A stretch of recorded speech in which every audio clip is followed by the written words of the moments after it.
கர்த்தராகிய இயேசு கிறிஸ்து நாமத்திலே உங்கள் அனைவருக்கும் வாழ்த்துக்கள். இந்த நாளுக்குண்டான அற்புதமான வார்த்தை உபாகமம் 30:20. உன் தேவனாய கர்த்தரால் அன்பு கூர்ந்து அவரை பற்றிக்கொள்வாயாக, அவரே உனக்கு ஜீவனும் தீர்க்காயுமானவர்.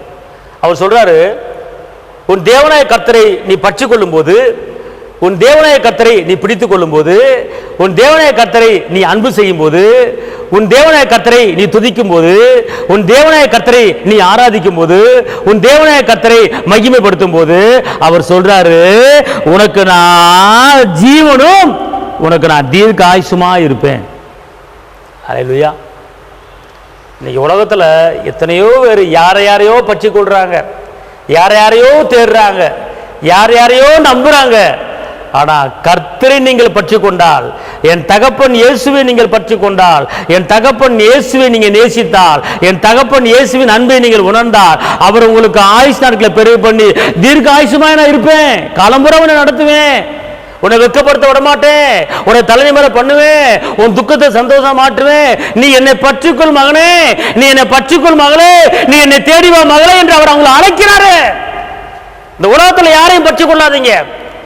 எல்லா மனிதர்களும் உங்களை உதறி தள்ளிவிட்டு போயிடுவாங்க. ஆனா இயேசுவை பற்றி கொண்டால், இயேசுவை நீங்கள் அண்டிக் கொண்டால், இயேசுவை நீங்கள் தேடினால், கடைசி வரைக்கும் உங்களை கரமெடுத்து நடத்துகிற ஒரே தெய்வம் அது இயேசு ஒருவரே. இயேசு ஒருவரே.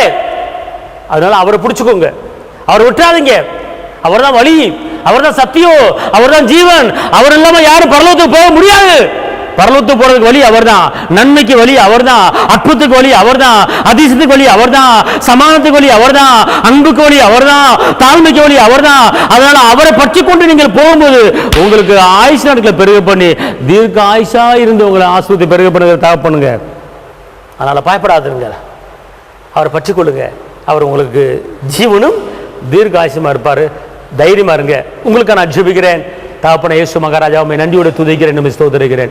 கரம் பிடித்தவரே, வெற்றி வேந்தனே, விடுதலை நாயகரே, பெயர் சொல்லி அழைத்தவரே, இரக்கத்தின் சுருவியே, ஆண்டவரே, இந்த நாளிலும் கூட உம்முடைய பிள்ளைகள் பலவிதமான வேதனையில, பலவிதமான நெருக்கத்தில், பலவிதமான நிந்தையில மாட்டி தவித்து கொண்டிருப்பது நீர் அறிவீரப்பா.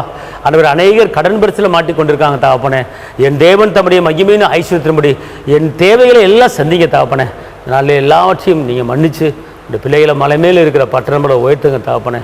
இதுவரை நடத்தின எல்லா காரியத்துக்கும் நன்றி ராஜா. விண்ணப்பத்துக்கு பதில் தாங்க, இயேசுவின் நாமத்தில் பிதாவே, ஆமேன். கர்த்தர் உங்களை ஆசீர்வதிப்பார். ஹல்லேலூயா.